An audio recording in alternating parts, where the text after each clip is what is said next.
If you know, you know. And if you know boxing is politically corrupted, then what's understood don't got to be explained. But say it ain't so, Canelo. Say it ain't so for the WBC. I mean, for them to increase the limit of the amount of Clenbuterol you can have in your system is absolutely ridiculous, because they claiming that a lot of champions are getting caught up using Clenbuterol when it's in the meat they eat in Mexico. Well, guess what? Stop eating that meat. I know them tacos good, but if you're a fighter and you making real money, then you should have your own chef. You should have your own goats and whatever you need, cows and all that. So what I'm saying is, why they have to change the Clenbuterol limit for fighters like Canelo Alvarez and Chavez Jr. to get away with it? And the reason I mentioned them two names in particular, because Canelo Alvarez, we already know he failed the drug test before for Clenbuterol leading up to the Gennady Golovkin rematch. And we also know Chavez Jr. turned down a VARA testing for the Jacob fight. So they're going to have to fight in a different state, I believe.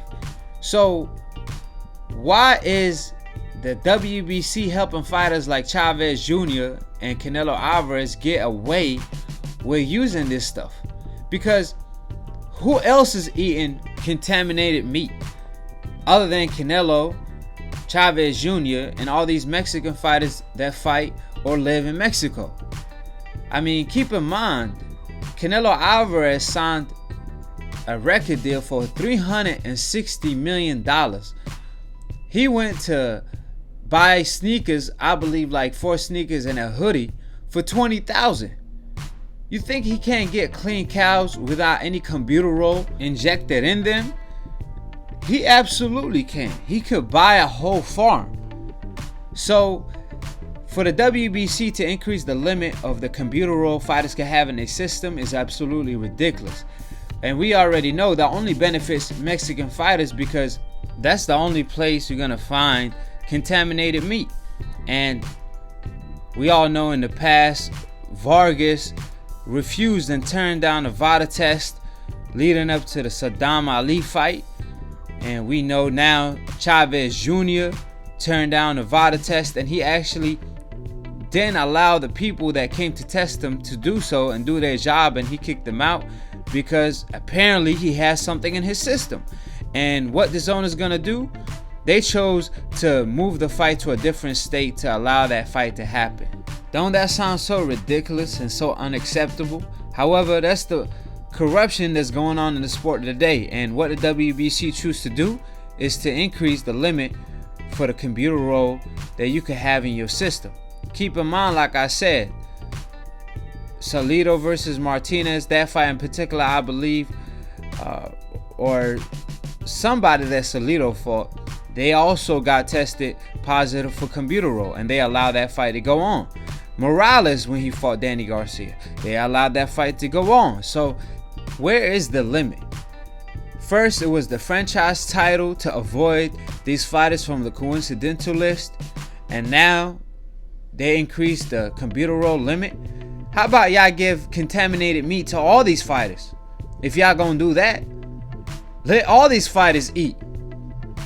So was Canelo Alvarez eating them tacos with contaminated meat before the Kovalev fight? Because he sure looked lean to me without carrying any fat up to the 175 division. So man, boxing is corrupted, and this is not acceptable, and new media is all against it, but there's only so much that we could do. We appreciate Deontay Wilder and Inoue and Terrence Crawford for turning down the WBC franchise title, and hopefully more true champions gonna step up to the plate and do the same thing.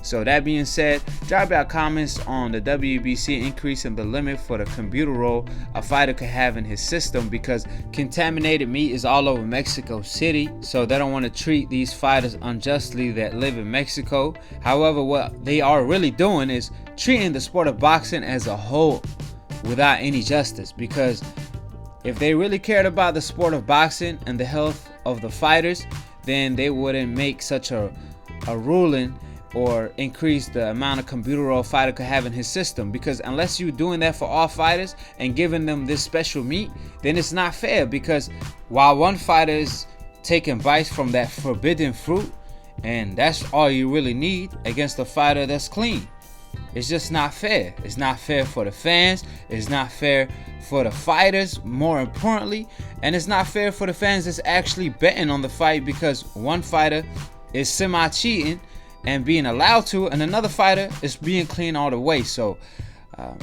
I'm not for this new ruling for the VARA testing by the WBC. Is absolutely ridiculous and not accepted in the sport of boxing. So drop your comments below. Let me know how y'all feel about this new ruling by the WBC. Also, subscribe below if you're trying to get smart about a minute. If you're trying to get dumb about a second, don't listen to old media, because new media here, and we're here to take over, not to take parts. So we back on the map. Check out my new show, Split Decision, hosted and dropped every Monday. And check out my guy, Lunatune Boxing, for the funniest boxing memes on Instagram. If you wake up in the morning and you ain't following Lunatune, then you missing out on a laugh or two early in the morning. I'm trying to tell you. So check out all these links in the description box below. And to be continued on the next episode of Aki TV. Peace, and we out.